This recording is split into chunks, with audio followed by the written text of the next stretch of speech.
श्री कृष्ण दौड़े चले आए। आध्यात्मिक कथाएं।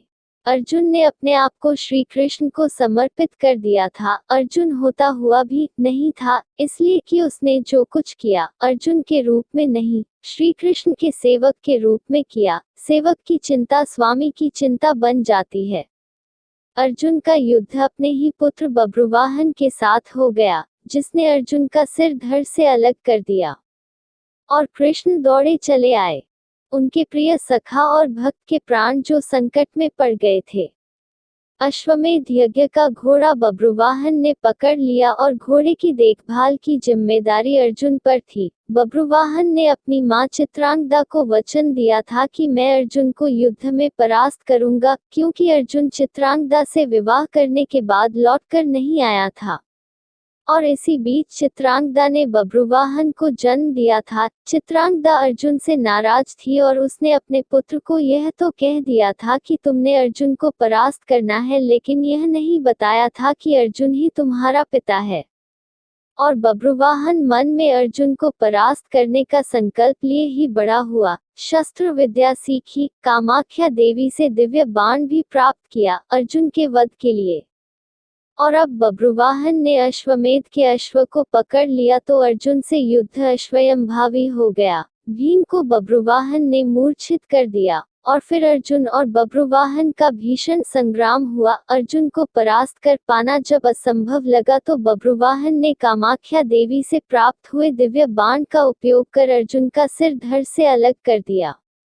श्री कृष्ण को पता था कि क्या होने वाला है, और जो कृष्ण को पता था वही हो गया। वे द्वारिका से भागे भागे चले आए। दाऊ को कह दिया, देर हो गई तो बहुत देर हो जाएगी, जा रहा हूँ। कुंती विलाप करने लगी, भाई विलाप करने लगे। अर्जुन पांडवों का बल था, आधार था, लेकिन जब अर्जुन ही न रहा तो जीने का क्या लाभ। माँ ने कहा, बेटा तुमने बीच मझधार में यह धोखा क्यों दिया। माँ बच्चों के कंधों पर इस संसार से जाती है और तुम मुझसे पहले ही चले गए। यह हुआ कैसे? यह हुआ क्यों? जिसके सखा श्री कृष्ण हो, जिसके सारथी श्री कृष्ण हो, वही हो निष्प्राण धरती पर नहीं लेट सकता। पर यह हो कैसे गया? देवी गंगा आई, कुंती को कहा, रोने से क्या फायदा, अर्जुन को उसके कर्म का फल मिला है। जानती हो अर्जुन ने मेरे पुत्र भीष्म का वध किया था, धोखे से। वह तो अर्जुन को अपना पुत्र मानता था, पुत्र का ही प्यार देता था, लेकिन अर्जुन ने शिखंडी की आड़ लेकर मेरे पुत्र को बाणों की शैया पर सुला दिया था। क्यों?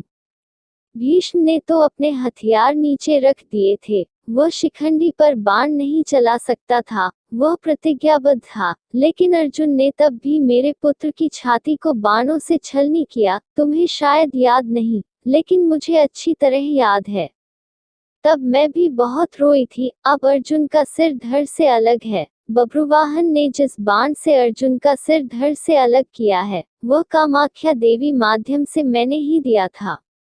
अर्जुन को परास्त कर पाना बब्रुवाहन के लिए कठिन था। आखिर उसने मेरे ही बाण का प्रयोग किया और मैंने अपना प्रतिशोध ले लिया। अब क्यों रोती हो कुंती? अर्जुन ने मेरे पुत्र का वध किया था और अब उसी के पुत्र ने उसका वध किया है। अब रोने से क्या लाभ? जैसा उसने किया वैसा ही पाया। मैंने अपना प्रतिशोध ले लिया। और प्रतिशोध शब्द भगवान श्री कृष्ण ने सुन लिया। हैरान हुए। अर्जुन का सिर धड़ से अलग था और गंगा मैया, भीष्म की मां, अर्जुन का सिर धड़ से अलग किए जाने को अपने प्रतिशोध की पूर्ति बता रही हैं। श्री कृष्ण सहन नहीं कर सके।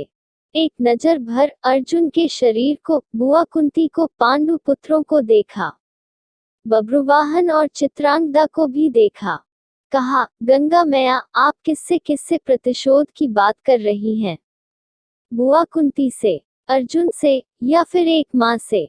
माँ कभी माँ से प्रतिशोध नहीं ले सकती। माँ का हृदय एक समान होता है, अर्जुन की माँ का हो या भीष्म की माँ का। आपने किस माँ प्रतिशोध लिया है? गंगा ने कहा, वासुदेव। अर्जुन ने मेरे पुत्र का उस समय वध किया था जब वह निहत्था था। क्या यह उचित था? मैंने भी अर्जुन का वध करा दिया उसी के पुत्र से। क्या मैंने गलत किया?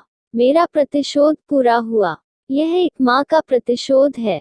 श्री कृष्ण ने समझाया, अर्जुन ने जिस स्थिति में भीष्म का वध किया, वह स्थिति भी तो पितामह ने ही अर्जुन को बताई थी, क्योंकि पितामह युद्ध में होते तो अर्जुन की जीत असंभव थी और युद्ध से हटने का मार्ग स्वयं पितामह ने ही बताया था। लेकिन यहाँ तो स्थिति और है।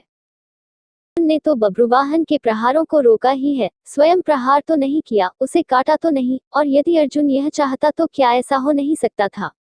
अर्जुन ने तो आपका मान बढ़ाया है, कामाख्या देवी द्वारा दिए गए आपके ही बाण का प्रतिशोध लेकर आपने पितामह का, अपने पुत्र का भी भला नहीं किया। गंगा दुविधा में पड़ गई। श्री कृष्ण के तर्कों का उसके पास जवाब नहीं था। पूछा, क्या करना चाहिए? जो होना था सो हो गया, आप ही मार्ग सुझाएं। श्री कृष्ण ने कहा, आपकी प्रतिज्ञा पूरी हो गई, उपाय तो किया ही जा सकता है, कोई रास्ता तो होता ही है। जो प्रतिज्ञा आपने की वह पूरी हो गई, जो प्रतिज्ञा पूरी हो गई तो अब उसे वापस भी लिया जा सकता है, यदि आप चाहें तो। क्या नहीं हो सकता? कोई रास्ता तो निकाला ही जा सकता है। गंगा की समझ में बात आ गई और माँ गंगा ने अर्जुन का सिर धड़ से जोड़ने का मार्ग सुझा दिया। यह कृष्ण के तर्कों का कमाल था, जिस पर श्री कृष्ण की कृपा हो, जिसने अपने आप को श्री कृष्ण को सौंप रखा हो, अपनी चिंताएं सौंप दी हो, अपना जीवन सौंप दिया हो, अपना सर्वस्व सौंप दिया हो, उसकी रक्षा के लिए श्री कृष्ण बिना बुलाए चले आते हैं। द्वारिका से चलने पर दाव ने कहा था, कान्हा, अब अर्जुन और उसके पुत्र के बीच युद्ध है, कौरवों के साथ नहीं, फिर क्यों जा रहे हो?